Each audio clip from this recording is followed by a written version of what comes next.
वजीर आजम नरेंद्र मोदी की रैली में इंसानी सरों का समंदर देखा गया। दफा 370 की मनसूखी के बाद कश्मीर में मोदी की पहली रैली में वादी भर से भारी तादाद में लोग पहुंचे थे।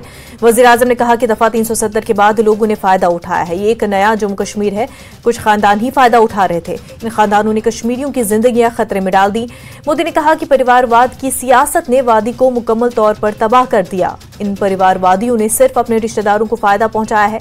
पीएम ने कहा कि इलाकाई पार्टियां कोई तरक्की नहीं चाहती और वो मोदी पर हमला कर रही हैं, लेकिन जम्मू कश्मीर की तरक्की नहीं रुकेगी। आज तमाम कश्मीरी अमन से रह रहे हैं। जम्मू कश्मीर एक नया सयाहती मरकज बन गया है। 40 से ज्यादा सयाहती मकामात की निशानदेही की गई है और इन सबको फरोग देने को यकीनी बनाया जाएगा। कश्मीर में डेस्टिनेशन वेडिंग्स के लिए लोगों को मदऊ कर रहे हैं। उन्होंने कहा कि ज़राअत कश्मीर की रीढ़ की हड्डी है। मोदी ने लोगों को रमजानुल मुबारक और महाशिवरात्रि की मुबारकबाद दी। उन्होंने शोहदा के लवाहिकीन को तहनीत भी पेश की। और बंदिशों से ये आजादी आर्टिकल 370 हटने के बाद आई है। दशकों तक सियासी फायदे के लिए कांग्रेस और उसके साथियों ने 370 के नाम पर जम्मू कश्मीर के लोगों को गुमराह किया, देश को गुमराह किया।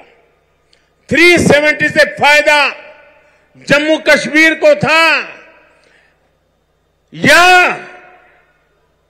कुछ राजनीतिक परिवार वही इसका लाभ उठा रहे थे।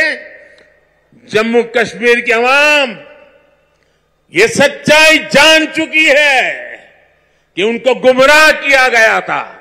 कुछ परिवारों के फायदे के लिए जम्मू कश्मीर को जंजीरों में जकड़ दिया गया था।